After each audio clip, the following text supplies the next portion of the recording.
শুভ নীলষষ্ঠী। আপনাদের সবাইকে অনেক অনেক শুভেচ্ছা নীলষষ্ঠী।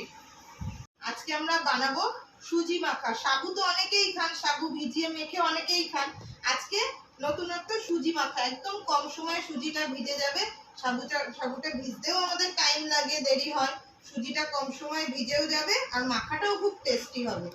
সুজি মাখা করতে এখানে আমরা নিয়ে সুজি মাখা করতে এখানে 1 প্যাকেট সুজি, কাঁচা সুজি ভিজানো আছে, নারকেল একটা পোড়ানো, এখানে আছে দুধ, আমুল দুধ, চিনি, আর এখানে 4টে কলা।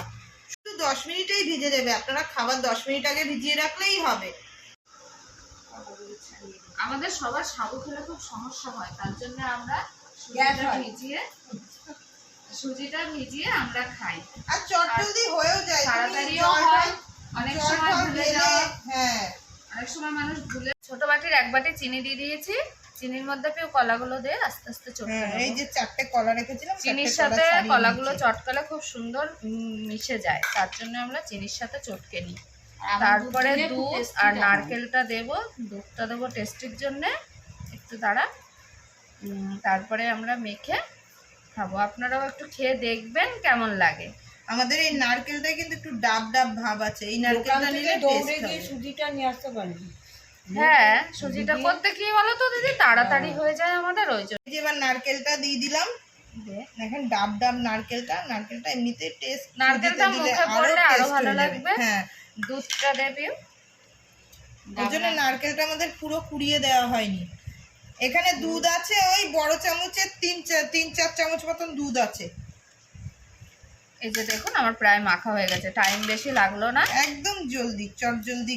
অনেক সময় তাড়াহুড়ো করে খাওয়া হয় না আমাদের, আর উপোস করলে না ইচ্ছাও করে না হ্যাঙ্গাম করে কিছু করতে। আমি তো প্রায়ই ভুলে যাই সাবু ভিজাতে, আর আমার সাবু একদম ভালো লাগে না। কেউ আসলে খেতে পারে, সুজিটা ভালো লাগে, এটা আমার মা সেই থেকে আমি শিখেছি। এই যে দেখুন হয়ে গেছে মাখা। এই যে এবার আমি সুজিটাকে ভাগ করছি। উপোস করেছি আমি, আমার যা, আমাদের মেয়ে। কিন্তু আমাদের মেয়ে গায়ে উপোস আছে, ওর একটু অসুখ চলছে, তার জন্য ও এবার জল ঢালতে পারিনি, মনটা খুব খারাপ। কিন্তু আমার সাথে মন্দিরে গিয়ে সিঁড়িতে বসেছিল। বাবা, মন্দিরে যে কি লাইন! ভালোও লাগছিল মন্দিরে গিয়ে, না সত্যি মনটা ভরে গেছে। সেই থেকে লাইনে দাঁড়িয়ে দাঁড়িয়ে আমার পা ব্যথা হয়ে গেছে। এবার আমি জল ঢেলে তাই না? আমাদের এই মন্দিরটা খুব জাগ্রত।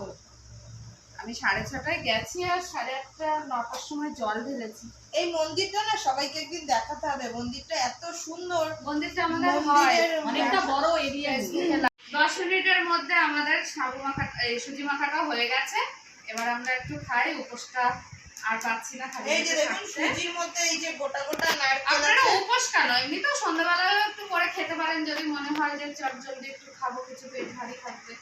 এই গোটা গোটা নারকেলগুলো সুজির সাথে মুখে পড়লে যে সুন্দর লাগবে না খেতে। আর নারকেলটাও খুবই মিষ্টি। মিষ্টিটা ঠিকই হয়েছে, দারুণ দারুণ। হাফ বাটি দিয়েছি একটা থেকে। আপনারাও চেষ্টা করবেন নারকেলটা যেন খুব ঝুনো নারকেল না হয়, এরকম ডাব ডাব নারকেল হবে, একটু এরকম গোটা গোটা রেখে পোড়াবেন, দারুণ টেস্ট হবে। এটা একটু তাড়াতাড়ি হয়। আজকে আমাদের এই পর্যন্তই ভিডিওটা শেষ করলাম। আবার নববর্ষের দিন একটা নতুন ভিডিও নিয়ে আপনাদের সামনে আসবো।